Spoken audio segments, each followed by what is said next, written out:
Good afternoon. It's 4 o'clock. I'm going to call this meeting of the Board of Zoning Appeals for 21st, 2025 to order.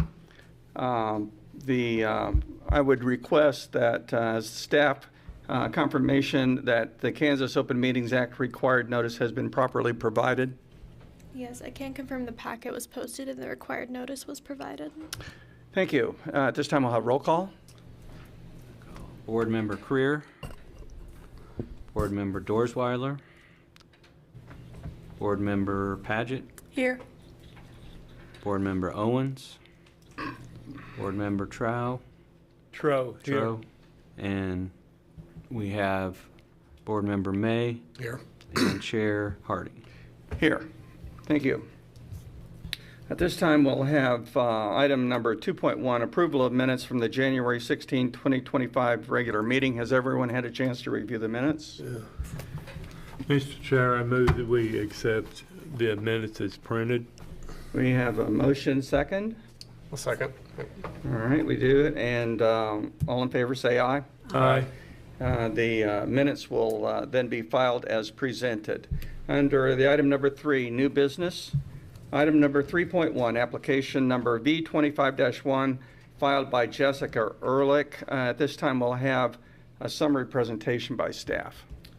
So Mr. Michelson will be presenting this report, but the request that is before you is a maximum residential accessory building size variance to go from 770 square feet, which is roughly 24 by 32, a variance of 1,230 square feet to allow a 2,000 square foot detached garage building. And the subject property is 1025 West Republic Avenue, and that is just to the west of Sunset Park. All right, this variance request is, as Dean said, is located just to the south side of West Republic Avenue between Broadway Boulevard and Sunset Park. And up on the screen here shows the property. The Sunset Village Edition was a residential subdivision that was originally platted in 1956, and the applicant's house was constructed sometime between 1956 and 1959, but staff was unable to locate an exact time or an exact date of that construction. In 1959, the house had a 13 by 39 foot addition constructed on the east end of the original dwelling, so it's right about the middle of the structure now. And then in 2022, the owners constructed a 30 by 30 attached garage, 2-car garage, to the east end of the dwelling. And that brought the total footprint of the principal dwelling to approximately 2294 or 2,294 square feet. Their lot has 109 feet of frontage on Republic Avenue and is about 236 feet deep. And the total lot area of that is approximately 25,724 square feet. So it's about 0.59 acres. And the current owners, the Ehrlichs, purchased the property in 2020.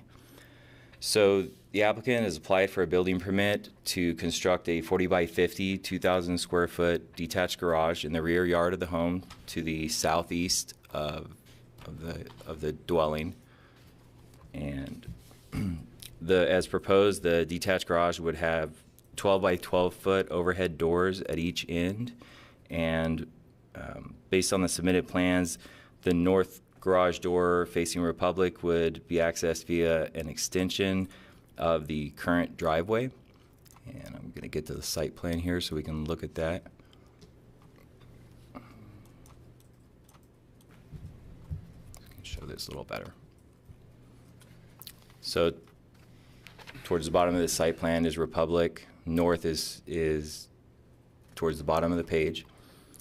And so the proposed driveway to connect, this is the proposed garage here, located in the upper part of the screen. And then the applicants show on the plan that the driveway would wrap around the house or around the existing attached garage.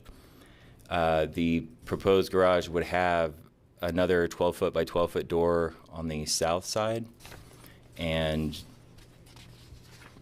and a door on the a man door on the end closest to the house, and would have another 8 by 8 foot garage door on the side.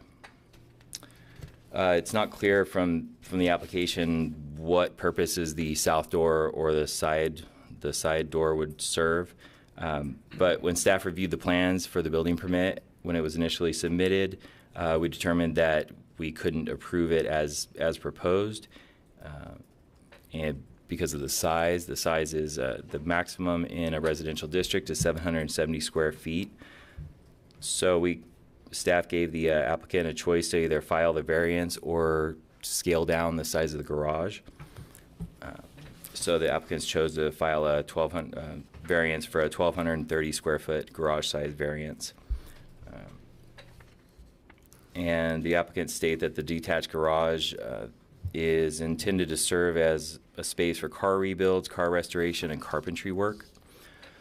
So as far as the zoning ordinance requirements, Section 4258 is a section of the ordinance that regulates the size of a detached garage in any residential zoning district, and that limits it to 770 square feet in most of the districts, with the exception of the A1 or RS district, which does allow a 1,200 square foot detached garage.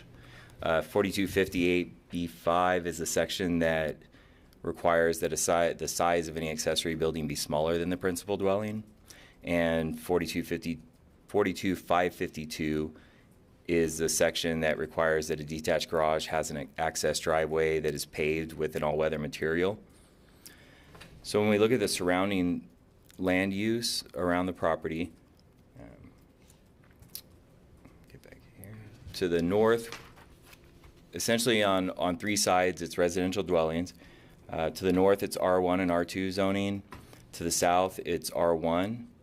And to the east is R, directly east. And directly to the west is R. Actually, these three parcels are tracts that are zoned, that have R zoning, while the rest of the subdivision down to the south and southwest has R1 zoning. So there's five criteria or five aspects of the variance that we ask applicants to provide justification for your review. The first one being uniqueness, which is a condition unique to the property, and the need for the variance must be caused by a condition which is unique to the property in question and not shared by other properties in the area. And examples of this would be undersized lots or uniquely shaped lots or unusual topography and slope, the need to protect existing improvements or trees, or unusually large right-of-way or easements. So the applicant states that given the unique size of their lot, denying the variance would restrict their ability to construct a spacious shop or garage, ultimately hindering their potential to enhance the property's value. Staff would agree that restricting the ability to construct the garage may hinder the potential to increase value, but would disagree that having a large lot in and of itself provides the sufficient justification for the approval of the variance. The approval of a variance is granted when a hardship associated with the property prevents the property from meeting the requirements of the zoning ordinance, and economic hardships and conditions that are created as a result of the action by the applicant or owner and not as a result of the land are not considered hardships. Staff would agree that the applicant's lot is large and compared to other lots in the Sunset Village and could accommodate a larger garage from a lot coverage standpoint. But again, staff wouldn't agree that simply having the physical space for the outbuilding would provide the necessary justification. We would note that in 1998, the City Commission eliminated the sliding scale that tied maximum garage size to lot size in favor of a cap, of an overall cap to the maximum size, regardless of the lot size. So even if this property was zoned RS and was 1 acre in size to meet the qualifications for the RS zoning, you would still only be able to have a 1,200 square foot garage. So for that criteria number one, staff would request that the applicant provide some additional information about the unique conditions of the property itself that would justify the variance. For the second section, is no adverse effects on neighbors, so the variance must not cause any adverse effects on the neighboring properties. Some of the examples would be restricting the flow of air, or blocking light, causing increased drainage or runoff problems, detracting from the appearance of the neighborhood, reducing the property values of neighbors, or increasing the risk of fire spread. So the applicants state that the granting the variance will maintain the character of the neighborhood and not encroach upon the privacy or use of adjacent properties. And the proposed garage design and placement will comply with the existing aesthetic and zoning standards, ensuring that it fits harmoniously within the environment. The detached residential accessory structures are required to match the existing dwelling for at least 3 of the 5 compatibility criteria that we also review them for. And this is on our accessory structure compatibility checklist.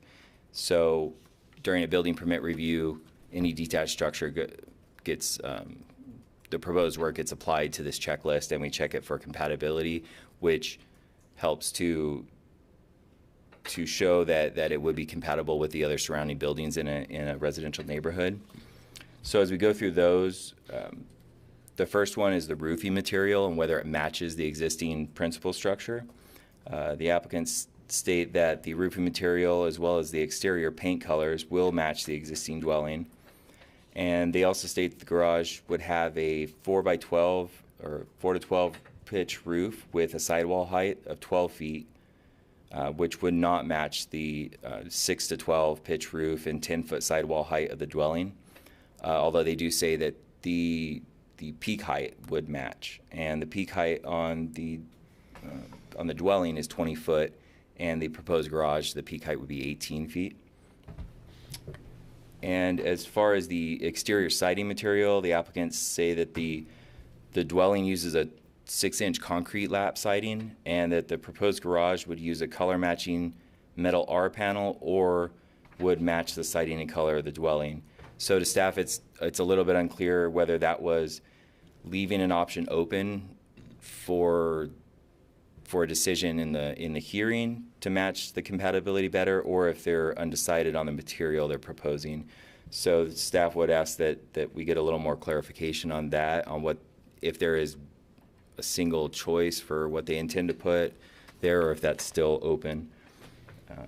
If the applicant intends to use the metal siding on the garage, the garage would actually not match it would not meet 3 of the 5 compatibility criteria. But if they did use matching siding, it would actually match for that compatibility checklist. So essentially, it looks like it could meet the compatibility requirements of that checklist. But again, we would just like to get a little more information on the choice of siding material. So in addition to compatibility, staff would disagree that the oversized detached garage would fit harmoniously within the surrounding environment. If constructed, the proposed garage would be one of the largest, if not the largest, detached garage in a residential zoning district in Salina.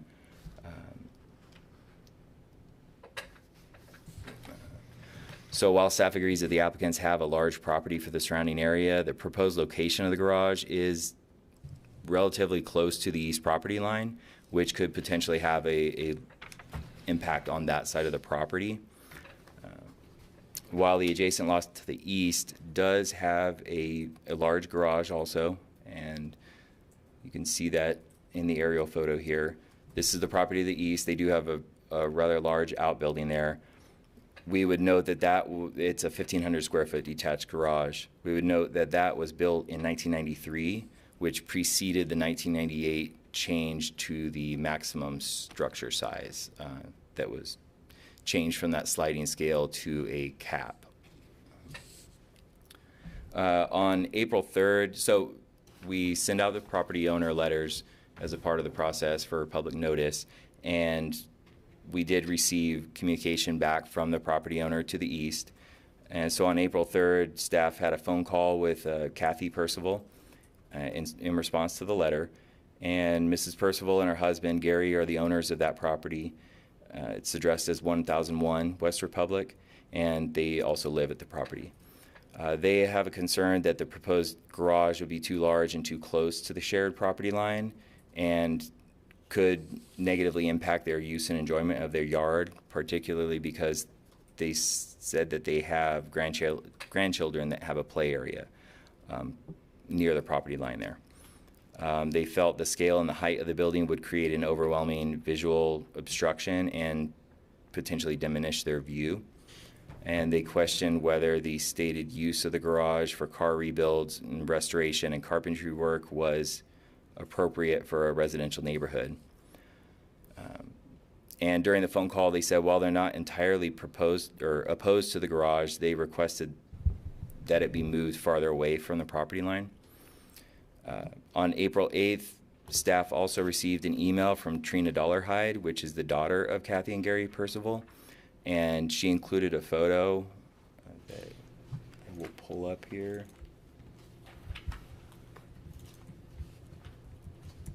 It was just a photo that would show looking down the property line approximately to the location of where the proposed garage would be.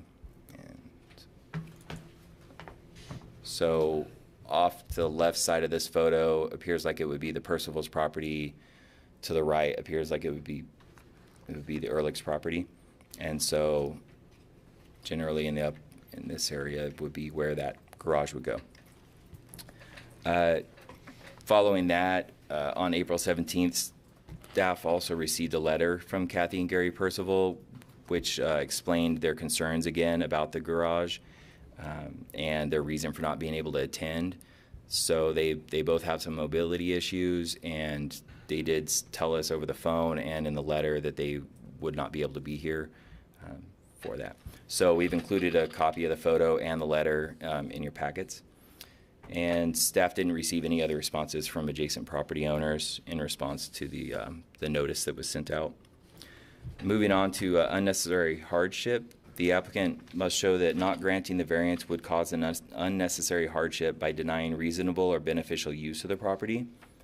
And that requires more than a showing of personal inconvenience or increased cost. The applicants state that not granting the variance would prevent them from using their property to its fullest potential, and that this limitation would hinder their ability to develop a practical and functional space, resulting in undue financial strain and decreased property value. They state that the unique size of their lot necessitates flexibility in the zoning regulations as they create circumstances that are not typical in their area, and they also state that consequently this unnecessary hardship impacts their quality of life and economic well-being as the property owners. So while staff would agree that the applicants, again, have a large lot for the neighborhood, this alone does not meet the full qualifications for or justification for a variance. While the garage would not or may not cause the property to exceed the allowable lot coverage under the zoning regulations, the limit on the maximum size of individual accessory buildings on a residential lot are intended to avoid the construction of buildings that are out of scale with the surrounding structures, regardless of lot size. And staff would note that a standard 2-car garage is approximately 720 square feet, and a 3-car garage is about 1,080 square feet, and the proposed garage is nearly twice that size. So again, staff would request that the applicant provide some additional information about the hardship that would result if the variance were not approved, or if it needed to be reduced in size, and then again a little more info about the south-facing door and the side door. And the reason that staff is asking for some additional information is the fact that those doors are large enough to fit a vehicle through, and they don't appear to have driveway connections. And so that's another aspect of the zoning ordinance that this seems to be in conflict with, and there may be some proposed paving or other parts of the plan that maybe staff isn't aware of yet. Moving on to the effect on public health, safety, and welfare. The requested variance must not adversely affect the health, safety, and welfare of the public, which includes examples like creation of unsafe traffic conditions, encroachment on future right-of-way, or increasing the risk of fire spread. And the applicant states that the approval of the variance will promote responsible development aligned with community standards It will not disrupt the overall harmony of the neighborhood, and all required safety measures will be incorporated into the construction of the garage to ensure compliance with all relevant regulations. They also state that by enhancing their property with the garage, they will contribute positively to the local community.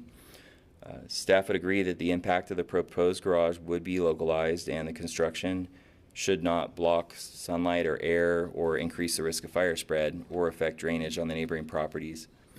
However, staff does have a concern about the intended use for the building for auto repair and restoration. Based on the plans, the proposed garage is similar in size and vehicle capacity to a commercial storage building. And the applicant stated in their application that it would be used for auto rebuilds and restoration, but did not specify whether this would be in conjunction with a business or if it would be only for personal use or anything of that nature. If the building was used as a commercial operation, the effect on the surrounding properties and the neighborhood could be significantly different than if it was just personal use.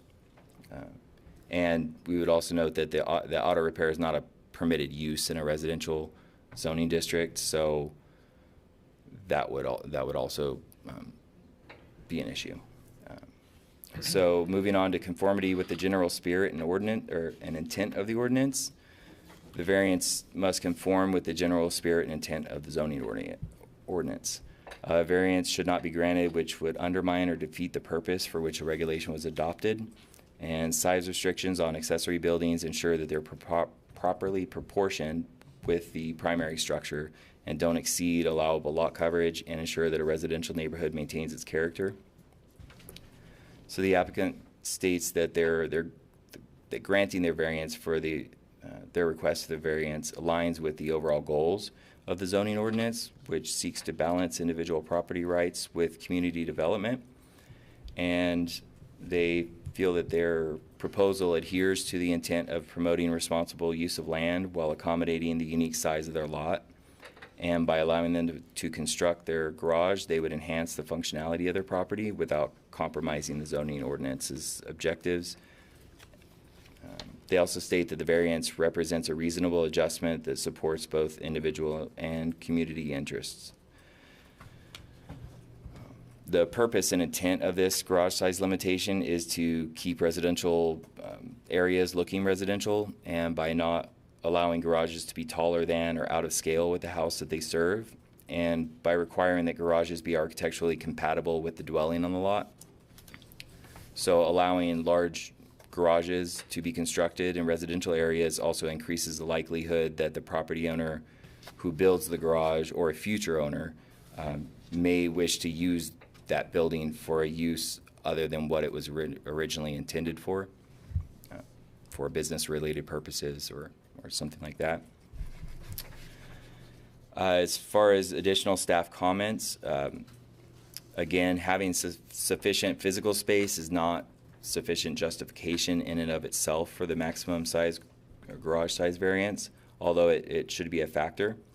There are also aesthetic factors that come into play in evaluating the possible impact on adjacent properties as well as the intended use of the building.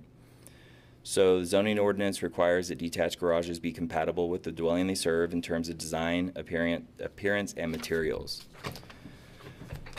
In order for the board to approve an oversized garage, it needs to make the finding under number 5 that approval of the oversized garage would not violate the spirit and intent of the ordinance because 1, the proposed building would not be out of scale with the surrounding area, and 2, that the proposed building would not or would maintain the residential appearance and character of the neighborhood.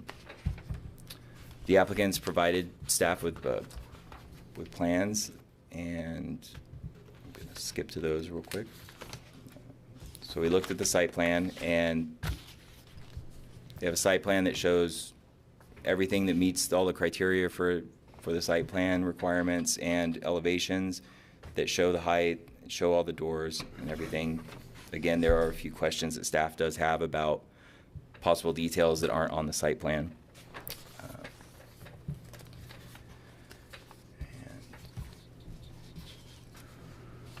And as mentioned earlier, if approved, this garage would be among the largest approved oversized detached garages in the city. So in looking at this variance, staff wanted to get an idea of where it stands against other previous cases that were brought before the BZA. And we looked at 19 or I think that's actually 20 previous maximum garage size variance requests brought to the BZA, and we found that this requested variance of 1,230 square feet is the second largest variance requested for a maximum garage size. In 2004, there was an application that requested a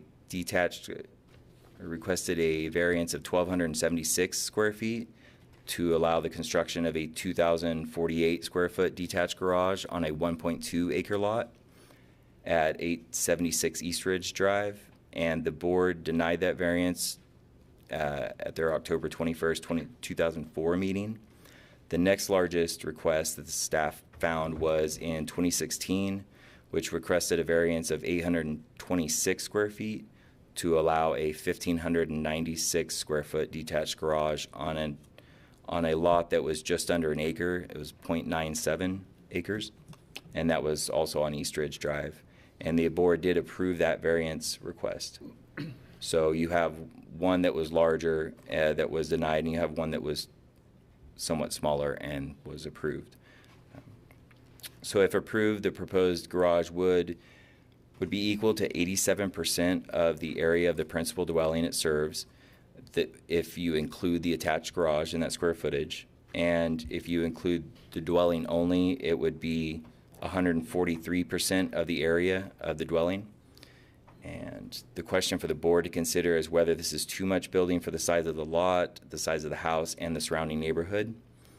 There are many residential property owners, including car collectors, who do need to build or rent off-site storage for their collections in commercial and industrial areas because they've accumulated vehicles that exceed their ability to store them at a residential property.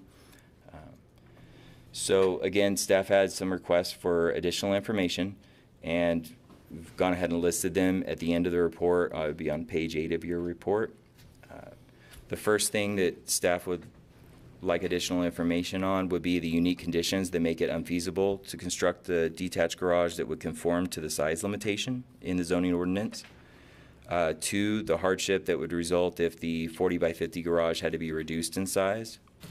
3, the purpose and intended use of the south-facing garage door, and I think it got left out of here, but also the other side door that's 8 by 8, and the lack of driveway connection to those doors. And the last one would be clarification on the proposed siding materials and whether they intend to have metal siding or 6-inch lap siding that would match the existing dwelling. Staff would also request that the applicant provide a response of some sort to the concerns of the neighboring property owners. Based on staff's conversation with the property owner, their main concern is that the building is too close to the property line for its size, but in their letter, they did not make that distinction, that they were not opposed. So during the phone call, they said they were not completely opposed to it. The letter from staff's reading of it had a little bit different, it seemed to be more opposed to it. And so without any more information on that, we just have to provide you with what we have. And so getting some feedback from the applicant would possibly help that. We would also note that the garage does have a proposed setback, a side setback of 12 feet from the property line. So that meets the required minimum setback. Now, the required minimum setback for accessory structures is 3 feet, and if it were the principal dwelling, it would be 7.5 feet off of the property line.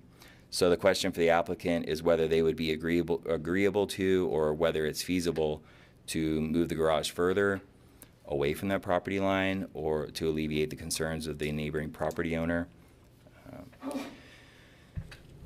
As alternatives for the board could approve the maximum garage size variance to allow a 2,000 square foot garage as requested if the required findings of fact can be made.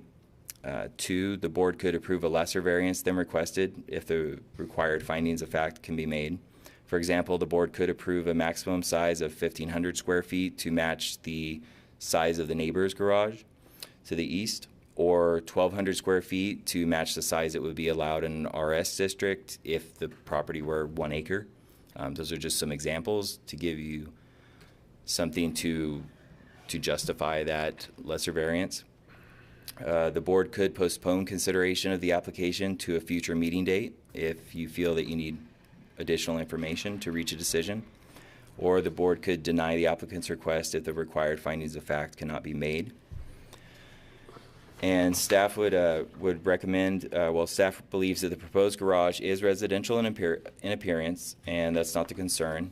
The concern is the excessive size of the garage, and staff would request that the applicant provide the additional information about the need for the garage, for the large structure, and that the hardship that would result if they were limited to a reduced size. If the applicant provides the information to the satisfaction of the board, and the board wishes to approve the variance request, staff would recommend the following conditions of approval. 1, construction must substantially correspond to the plans as submitted to the board.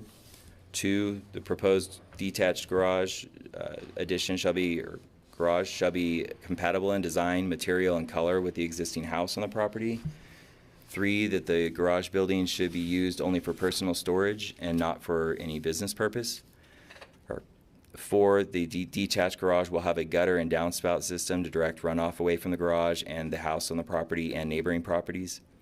And 5, that any garage doors large enough to accommodate a vehicle shall have a driveway connection to West Republic Avenue that meets the minimum width and surfacing requirements of the zoning ordinance.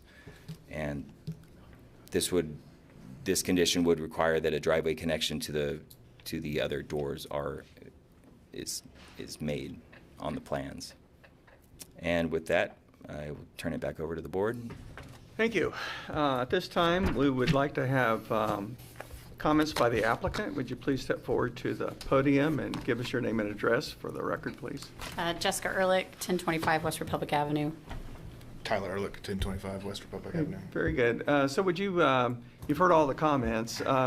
We'd like to hear, have you provide additional information that may help us in determining whether or not to accept this? Where do you want to start with, like the neighbors, or what do you? Well, okay, let's start. Okay, neighbors, that's a good place to start. Right. Go ahead. They're wonderful people, by the way, They and are. we understand their concern. Right. The only neighbor I talk to, honestly. So it's weird to get that news from them, but they use our backyard and their backyard for baseball practice. Batting practice. So honestly, they their hit grandson balls through their yard into my yard constantly, which I don't care. But they know, I'm assuming if I put a building up, I'm probably going to not like that plan of balls beating off the side of the building Yeah. all the time. So, like I said, they're very nice people, and I go pick up their balls for them every day. Hey, there's a few back there. I'm like, all right, man, I'll go grab them. I'm assuming that's where some of the issue comes from there, because I told him I told him this from the day I bought the property, and he was like, oh yeah, that'd be cool. I love my shop, and all gung ho until today of. But I'm assuming that has a lot to do with it. It's just that I probably won't be wanting the baseballs hitting off of because they hit my house. Yeah. And it's pretty far over. And my truck over there, I'm like, just don't break the window out of it. But it's just a young kid. He's not young, 12, doing some baseball practice. So I try not to be the guy to be harping on him by any means. So as long as they don't break none of my stuff, I just let them be. So I'm assuming some of that comes from the neighbor. But like I said, the only one I talked to, I didn't feel great hearing that from him, but it's just what it is, I guess. The play area that they commented on, I think if you see the property line, it's where that tree is in their yard. So it's not even that upper tree. Go up. Oh, That is the play area for their grandchildren. Right. There's a tree house His kind of whole- underneath yeah. that. He's garden. From that back fence line down, he's just one big garden back there. Yep. He don't do nothing else besides go back there and till and plant stuff. And he's like you mentioned, he's a very older couple. I don't even see his wife no more. He told me that she hasn't been able to come outside in a couple of years now. Yeah. Her mobility issues are And true. he goes out. I see Gary in the yard, so I try to talk to him when I do. But his garden's even slowing down. So I feel like their activities back there have been tapering down. Whether that's something that's irrelevant or not, it's just like I said. I got one grandkid that comes over there and hits balls but they're good people. I mean, so I ain't sitting here trying to knock them or anything. Okay. Now, how did you settle on this building size? Well, I wanted a 40 by 60, and then we decided that really wasn't going to happen. So because it was bigger than the house, so I just dropped back to the next one and 40 by 50, and they got me under the house size, and just start there, I guess. I mean, I got a lot of hobbies. I like to do woodwork. You know, the whole car restoration got pretty deep into it, I feel like. I do. I've got a couple of Trans Ams. I work on cars, but I like to woodwork. I like to weld, metal work. I just thought I just seen it in my head. As a kid, I had my own little woodworking area of all my tools. You don't drag your saw out, got to drag your, put it back away. Everything was all in a setup area where I could just walk into the area, do some work, and, walk away with all my stuff. Not to put everything away every single time I want to do something. Was what my thinking was as far as the shop would be. As far as the garage door on the side, I had marked on my plans for a patio right there, just a paved patio. So the garage door was just, there's a fridge inside the shop. Everybody's hanging out in the patio. Yeah, it's an uncovered patio right there. That's that one small door was going to go to that uncovered patio, just as a hangout spot. Big enough so I can play some cornhole, have, fire pit or something, just a hangout spot. The back door was just airflow. I mean, you'd be in a shop with only one door on it. We're facing the right direction. I can make my house instantly the outside temperature just by opening my windows because we're facing the right way. And I was just afraid if I didn't put a door back there, I'd cook all summer long. So just something to let the air, my garage works that way right now. I can open my garage door up, open my windows up in the back, and my garage cools off almost immediately. So that was just the same logic of that, is just being able to get some air coming through that shop. So I'm not necessarily going to drive a car out the back of it. I'm also assuming by the elevation, by the time you get back there, it'll probably have a stem wall that won't even allow a car to even drop off of it unless you've piled in dirt or ramps or something. But it was just solely for airflow back there. Did you ever anticipate that the size you're asking would possibly be too big? For sure. Okay. But when you start by the exact size, and I got a lot of plans, right? So I figured worst case scenario, maybe we can scale it back some. You know what I mean? Start at 100 by 100, and hey, let's finish it 40 by 50. That was my logic of it. Try to get as much as I can, and if I gotta come down some, I gotta come down some. You know what I mean? It's just what it is.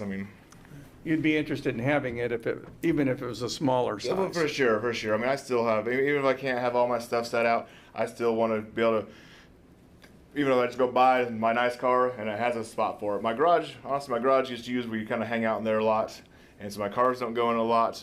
We have a big family. We host all of our family dinners. We watch all of our football at my house, and the garage usually is, my garage is attached right now, but it's usually just a bunch of chairs in there.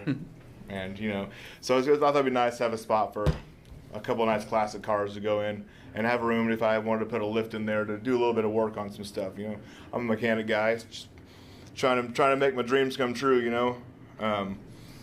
So like I said, I get it. The size is big. I ain't saying it ain't, but, I always thought my wallet would limit me to what I wanted.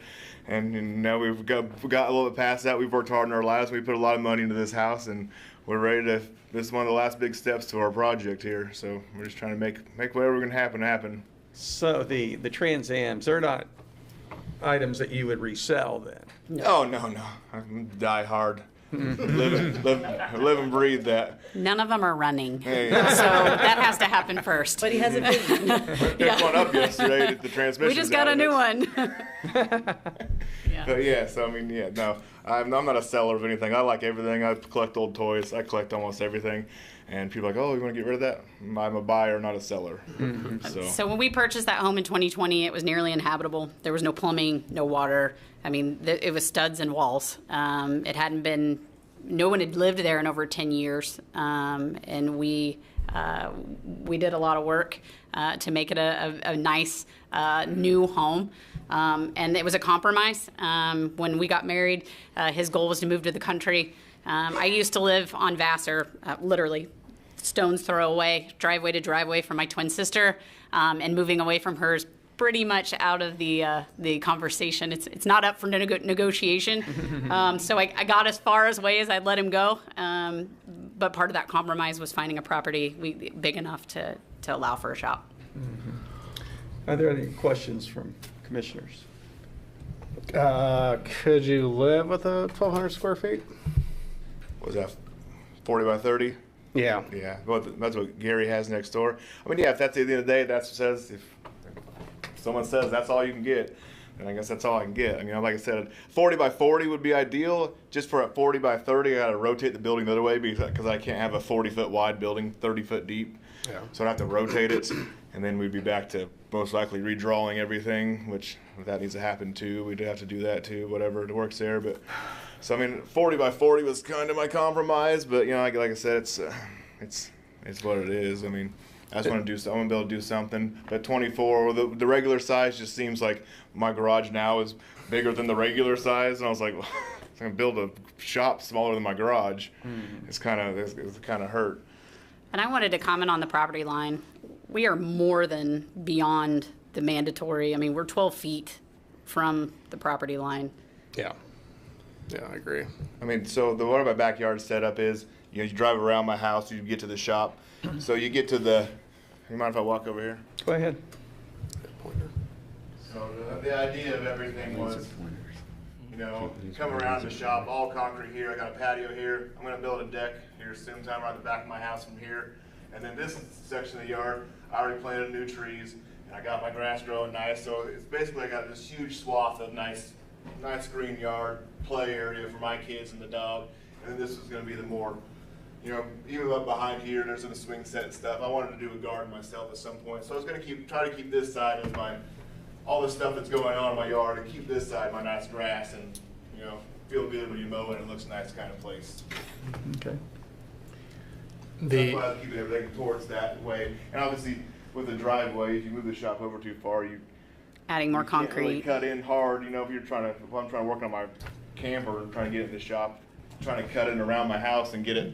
If the shop's too far over, then you have to keep on going back farther to get more room. Then that's just more concrete I got to pour. I don't want a concrete jungle back there. I just want, you know, I want it to look nice. Like I can picture it, and just, you know. Yeah, 'cause it could be 3 foot from what the ordinance are, and you're giving them. Right. Yeah. I wanted enough room to where if something happened, like something need to get back there. If I wanted to pour more concrete back there, a concrete truck can even drive through. I wanted to give myself plenty of room to, if something needed to happen back there, that I wasn't like limiting where I can get through. You know, if I build a deck and it blocks my side to drive through my yard, if I got a load of dirt, I want to be able to load back there and dump it in my garden or something. So yeah, I want to be able to drive, and you know, I can push it to 15 foot. But obviously, I don't want to be going 30 foot over, and it's just gonna be a bunch of dead space in my yard then, and then get rocked and be ugly and full of weeds because my neighbor waters his garden, so it waters that whole swath of my yard too. It makes my weeds grow really fast over there.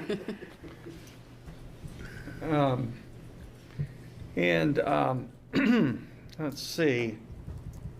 So what were the materials that you were going to use on the building? So we're going to shingle it the same as our house, which is the shingles we use. We were on the impression that as long as the siding matched in color, we were complying on that.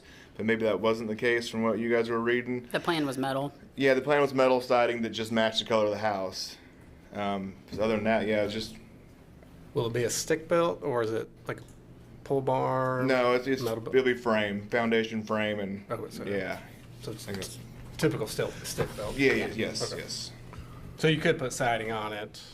Yeah, I mean, if that's come down to it, yeah, obviously metal is probably easier on my budget than a lot of concrete board again.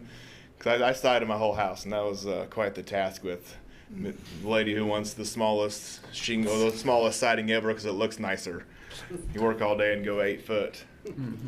So I mean, if it comes down to it, I mean, we just got it from Menards, so I mean, we can get the exact same siding. It's just price point at that point. And so you have pavement planned between the driveway and the building then? Yes. From the back of my house to the building is all the proposed concrete right there. Yeah, 40 by 30. That's not pavement though. That's crushed. No, the side around it was going to be crushed concrete. I was going to pave it at some point, but like I said, the pavement's adding up fast here because we were going to pave everything between the house and there. But yeah, because right now the front of our driveway is crushed concrete right now because we didn't want concrete trucks driving through when we got the first garage done, we didn't want the concrete trucks driving over it and tearing up our concrete. So we were trying to finish that this time around, the driveway, because it's muddy and hole right now when it gets rainy. But we were gonna just run crushed concrete down the side of the house. I mean, obviously, if it's all whatever has to happen. But like I said, the budget just gets a little bit higher and higher every time. But I mean, if that's what needs to happen, then I guess it's what it is. Okay, any other questions? There is not a requirement that the driveway surface be paved. It could be asphalt millings, it could be crushed rock. Right. It just has to be an all-weather surface. Right. On a compromise size of would you say 30 to 35, 40? What's the height on that? I'd probably keep my sidewalls the same, you know, like I said, to accommodate a lift in there. So it'd be this, everything would be the same, it would just be narrower and shorter. So. And the adjacent owners, I believe he had a 1,500 square feet, which would be a little smaller than a 40 by 40, but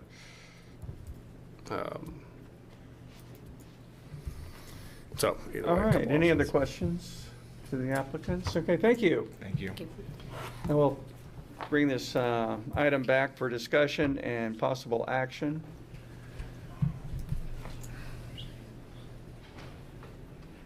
Comments? I like the idea of, I could go for the idea of the smaller Yeah. size. My main problem with that size, not so much with these two, because it sounds like they have their heads screwed on straight. But if something happens and somebody else comes in and takes over that size, then that could cause a problem for staff here, and we don't want to do that. So, Or you mean setting a precedence? yeah. For the 2,000 for, square feet. for the larger one, which would then lead somebody else to possibly in the future cause problems. And That's true. Yeah. By making it a business, you mean? yeah. But it's the same size as the one that's next door now. Yeah. And they're not doing it, so Well, his is that's good. This is 1,500 square feet, so it's a little small. Yeah. If I'm correct. Yeah, right. So, The one directly to the east is 1,500. 1,500. Right. And there's nothing in our option 2 there where we talk about 1,200 or 1,500. There's nothing limiting about those. We just didn't want to list every possible square footage, but those are dimensions that have been built and approved in the past.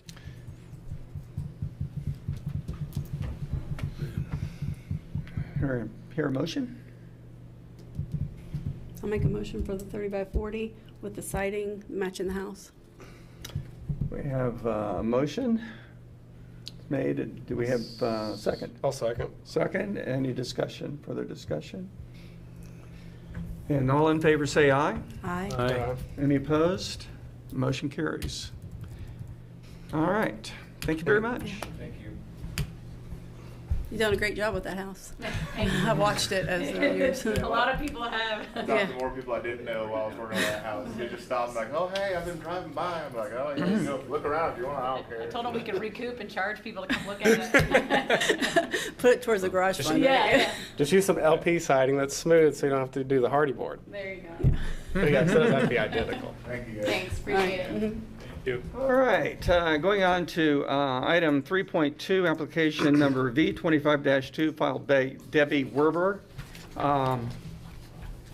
We'll have the presentation by staff at this time. This is a request for a floodway variance or variance under the floodway overlay district regulations. And the property we're talking about is a vacant tract of land that's located at the northwest corner of North 5th Street and Stemwell Road.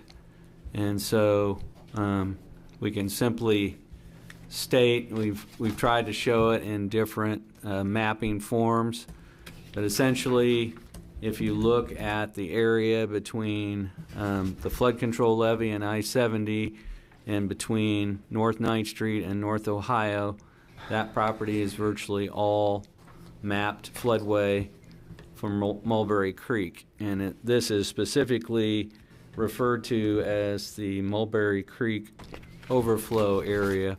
And so if we look at this map, Mulberry Creek flows along the west side of 9th Street, then goes under 9th Street, makes a curve, then goes under I-70 and flows up north of I-70 trying to get to the Saline River. In flooding conditions, sometimes the water will back up either from the Saline River, from I-70 Bridge, or the North 9th Street Bridge. Instead of going north, the Mulberry Creek will flow straight east down Stimmel Road. And it will just flow down Stimmel Road straight east till it gets to the Saline River.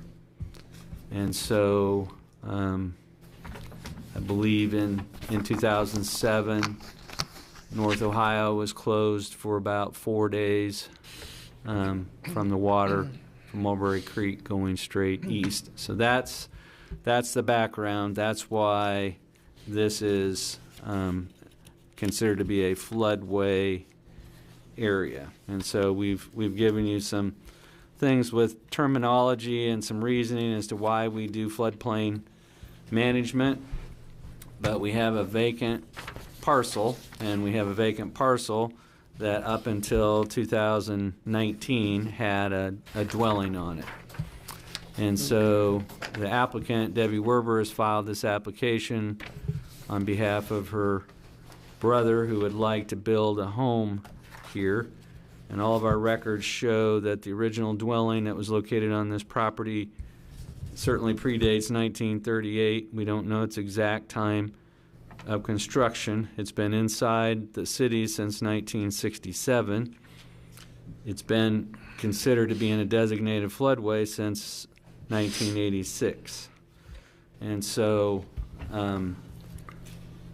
it wasn't just the property, but some of the surroundings of the property as well basically kind of became a junk or dumping ground, and the house became dilapidated. The city went in and condemned the house, gated off the property to stop illegal dumping, and hauled off and cleaned off everything that was on the property in 2019, and it's now vacant.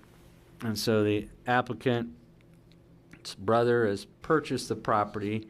They have plans to construct a new single-family residential dwelling, but a building permit cannot be issued for new construction without a floodway variance being approved by this body. And so when we adopted our floodplain maps, the Board of Zoning Appeals was designated as the body to review requests for variances to the floodway regulations. And so the test is that the applicant must show that any, whether it's construction, excavation, filling, won't cause a rise in flood levels on Mulberry Creek. And a staff person can't do that, a lay person can't do that. The only person that can do that is a licensed professional engineer, and they have to conduct an analysis, and an engineer has to prepare what's called a no-rise certification, where the engineer has stated that due to their hydraulic and hydrological analysis that there will not be an impact on flood elevations on Mulberry Creek overflow. And so based on a no-rise certificate that was prepared by Cobb Valley Engineering, the applicant has submitted this application requesting a floodway variance to allow a new home to be constructed. And this requires notice of adjacent property owners, a public hearing before the board, and the justification is there used to be a house on this property. That house was there when the new flood study was done. The new flood study took into account the location and size of this dwelling, and so simply replacing it will not have an impact on flood levels. And so we've kind of highlighted on page 3 the bar is pretty high for a floodway variance. FEMA has let it be known they don't really like floodway variances. And so the findings have to be pretty clear that they're justified, and so we have the standard things that we talked about the last case: unique conditions, effect on neighbors, hardship on the owner, those types of things. Then we have a certification provided by a registered professional engineer, and then 3 things: that the applicant has made a showing of good and sufficient cause to grant a variance, that failure to grant the variance would result in an exceptional hardship, and that the variance will not result in an increase in flood heights, additional threats to public safety, create nuisances, or be in conflict with any existing laws. And so there is a mechanism for granting variances, and so new construction is one of those. And so we provided a summary of the RS zoning and some of the setbacks that would be required. But the bottom line is that the proposed new dwelling is about 1,350 square feet, and what was taken down was 2,100 square feet. And so there's 2 choices. One is you build the property up and you have the lowest floor set 1 foot above the flood elevation. And the other choice, which has been chosen at one house on North 5th Street, is that you put the house up on a crawl space, and then if you have below grade crawl space, then you basically have to put grates or lattice below to allow water to pass through the openings and pass through underneath the floor of the house. And so the other thing that's important is that if you have mechanical or HVAC equipment, that needs to be elevated too. You can't have a floor elevated and then have a ground air conditioner be below the flood elevation. So those are important factors. And so those would be the 2 construction options. The other thing we just wanted to point out, and Dustin, I think there's a aerial photo in there that has the proposed location of the new house. So one of the things that we just wanted to point out, and something for the applicant to think about and to look at in terms of what may or may not be the condition, but because there was no sewer in the area, in 1967 there was a septic system permit that was issued in a septic field for this house. But in 2000, the city did a public sanitary sewer project up and down North 5th Street. And there were 32 homes there that did not have any sewer service, and the city put in a sewer line that extends all the way up North 5th and runs right by this property. But the sewer system is in 5th Street, it's not in Stimmel. And so if the plan was to construct a new home, and their plan was, they showed us, was to orient the new home towards Stimmel, whereas the old home was oriented towards 5th Street, then if the plan is to hook up to sewer, then there needs to be, the house really needs to be situated so it's feasible to hook up to that sewer line. And so that's just something to consider in terms of the location. But the floodway variance has to be approved by this board. We need to have an application, a site plan, a report from a professional engineer. We have all those things. We don't have a detailed site plan, but we have a rough site plan showing the orientation and footprint. And so our ordinance that we adopted and has been approved by FEMA and the State Division of Water Resources says that new development, new construction shall be prohibited unless approved as a variance and certification by a registered professional engineer is provided demonstrating that encroachment shall not result in any increase in flood levels. And the burden is on the applicant to show that. And so certainly the floodway is unique because it's the most regulated, heavily restricted district that we have. If we have a smaller house and the engineer's determination that it won't have a rise in flood levels on neighboring properties, then we're not having an adverse effect on neighbors. Obviously, prohibiting any new use of the property would be a hardship on the property owners, given the fact that the property is inside the city limits, is on public streets, and has access to public utilities, and was formerly occupied by a house. We would note that we are periodically audited and checked on to ensure that we are enforcing FEMA's floodplain and floodway regulations, and so there is an effect on that when there is a variance granted. And so our purpose in having floodway regulations is to minimize and not increase the existing danger and potential for property damage.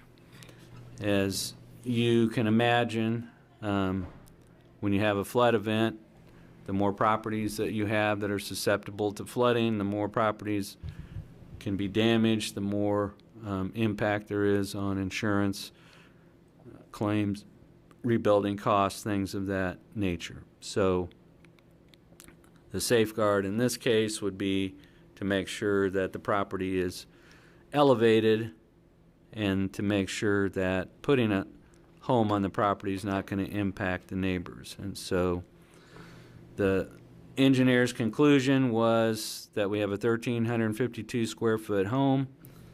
When the model was done for Mulberry Creek, there was a 2,100 square foot home on this property, and that was taken into account in the model.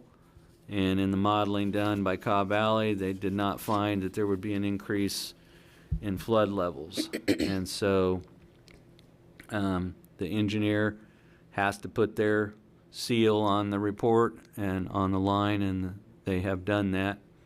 And they are certifying to you that if you approve this request, it will not result in an increase in flood levels. So your options this afternoon would be to approve the requested floodway variance and the applicant's reconstruction plan with or without any conditions. If you think the findings can be made, you could postpone action if you think there's information lacking that would help you make a decision, or you could deny the applicant's request if the required findings of fact cannot be made. We have some recommended conditions that we have on page 10 and 11 of your report, and several of those deal with the minimum elevations. And so just the one thing we wanted to point out, we have an attachment there, just talks about what we would call the 1-for-1 replacement rule. And the main thing that this doesn't fit is the 1-for-1 replacement rule would be that you would put something back in the same footprint, the same size, and the same location. This is a lesser footprint, it's actually smaller, lesser size, but it's not in the original location, at least as presently proposed. It's not an apples to apples comparison, but if you recall, there used to be a Ramada Inn hotel on what was Coach Light Lane, now renamed Bacta Court. That hotel was replaced by one hotel and another one that's under construction, and so essentially the engineer looked at the footprint of what was there and concluded that tearing that down and replacing it with something in a similar size and location would have no net change in the flood levels. So Dustin has the aerial photo up now, but there used to be a Ramada Inn hotel at the back of that, and this property came before the board in 2017 requesting a floodway variance, and the rationale was pretty much the same. We're going to replace a building that was already there, and the flood impact is going to be neutral in terms of the new construction. And so that's the rationale. That is the justification in this case, is that there was a home there. This is replacing that, and it's going to be smaller in its footprint, and it will not result in increased flood levels in the Mulberry Creek overflow area. So with that, there's a lot of technical jargon in here, but we have these regulations because the FEMA and the Kansas Division of Water Resources don't think it's a great idea to build new homes in a flood-prone area, and so they have the safeguards and the requirements for a pretty detailed analysis to justify allowing that new construction. And in this case, we have an engineer who has certified that if this plan goes forward, it will have a neutral impact on the Mulberry Creek overflow area. So with that, staff is open to any questions. We have Debbie Werber, the applicant, here on behalf of her brother, if you have questions or dialogue you want to have with her. Thank you. I do have a question. The other structures that are along, is it 5th Street or is it Stimmel, that are they in the flood plain as well? Yes, everything on Stimmel, everything on North 5th. I don't know, you could maybe, so when it's hard to see because you have to really zoom out to see it, but basically the floodway is so big that you have to zoom way out to not see it. Okay. So the blue is floodplain, which means it's non-moving water or backup water. The hash marked area with the diagonal lines, that is all floodway. So what's that showing is if there's a 100-year flood event on Mulberry Creek, that's the extent of where the water goes. And the distinction is you have some property out by Central Mall, and it's in the floodplain, but it's water that backs up and sits. But the difference with a floodway is that you have moving floodwater, and you need to have an area that conveys the water. And if you put a bunch of fill in there or fill it with buildings, that's going to reduce the conveyance area for the flood. Okay. And the conclusion reached by the Cobb Valley Engineering is that putting this house there is not going to reduce the conveyance area for the flood because it's replacing a house that was there when our flood study was done. Very good. Other questions for staff? Have they,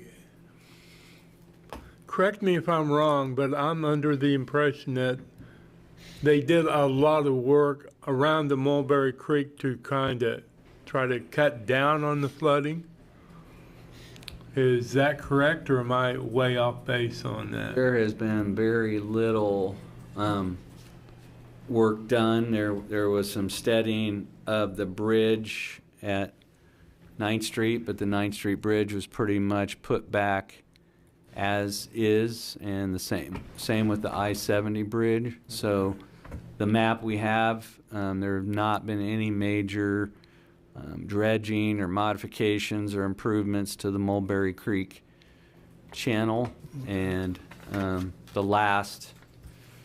everything pretty much in this area flooded in 1993, but in 2007, we had a 100-year flood on Mulberry Creek, and essentially it's just like the model shows. The creek is running along the west side of Thomas Park and west side of 9th Street, and it backs up at the 9th Street and I-70 bridges, and instead of trying to fight its way north, the water takes the path of least resistance and goes right down Stimmel Road.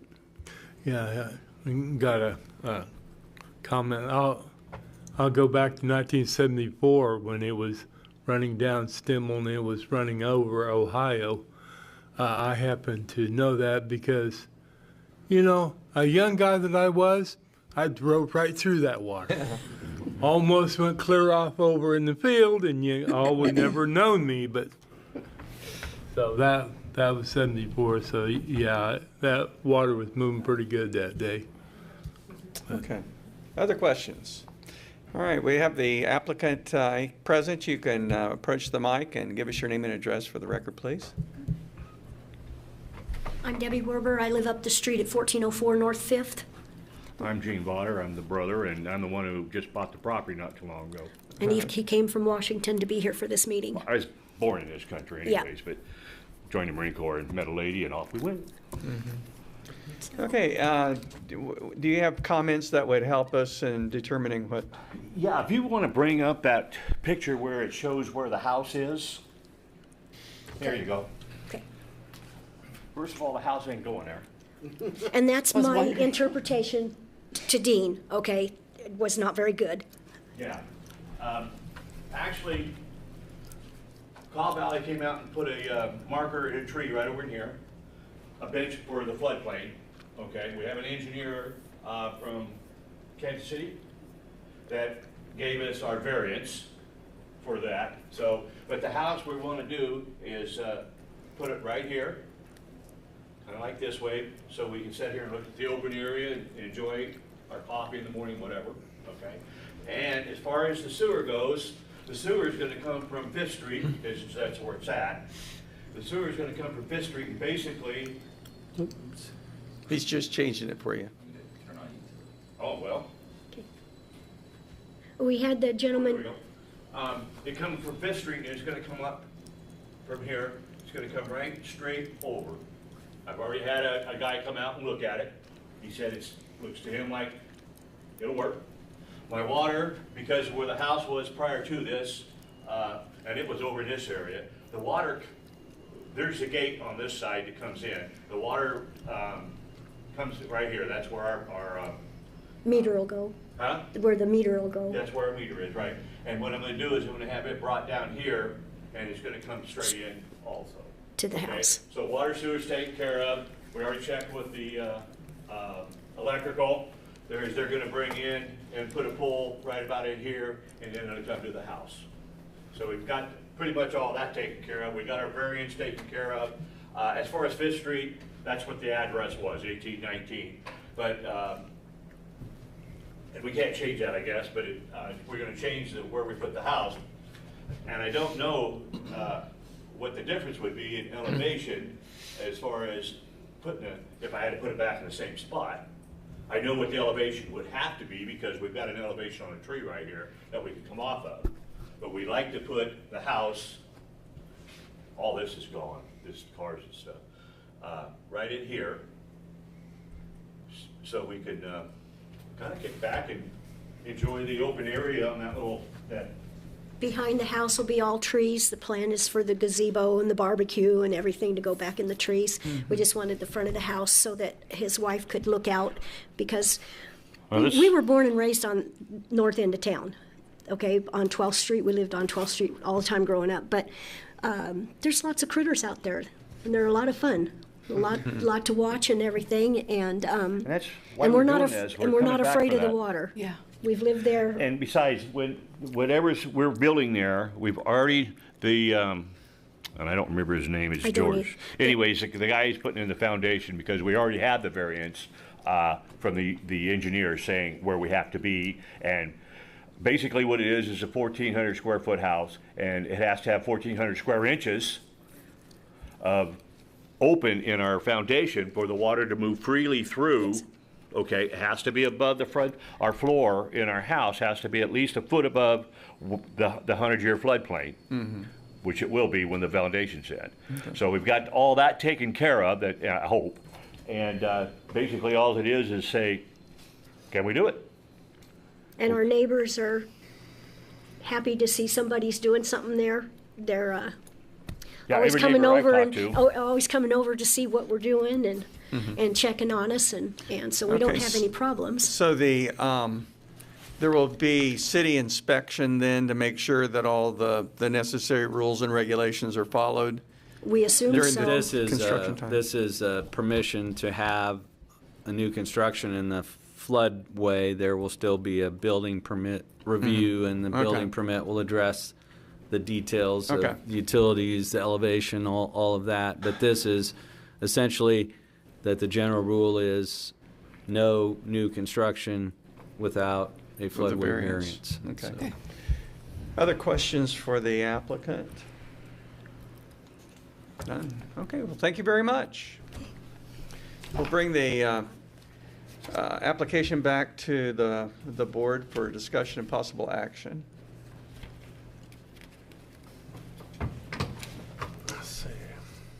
The question I had that was mentioned in the packet that I guess it's really, really important to be aware of is that once you put your house up, it's going to hopefully stand for 100 years. Yes. And so that we're not making a 2-year or 10-year decision today. We're making a 100-year decision. So once it's made, it's done. And so it's just that's what makes it important to know that we're complying with all the rules and regulations and the letter of the law, and and safety and all of that sort of thing too. When talking about this. Comments? Sounds like they're trying to at least get everything taken care of, so that's good. Mm-hmm. And so, I'll make a motion that we approve. I'm trying to think of which number it would be. V25-2. V25-2. All right, we have a motion to approve application number V25-2. All in favor say, is there any, a second? I'll second. We have a second by Carrie. do we want to any do any discussion? recommendations or mention them, or? Well, that's a good thought. Michael, would you like to?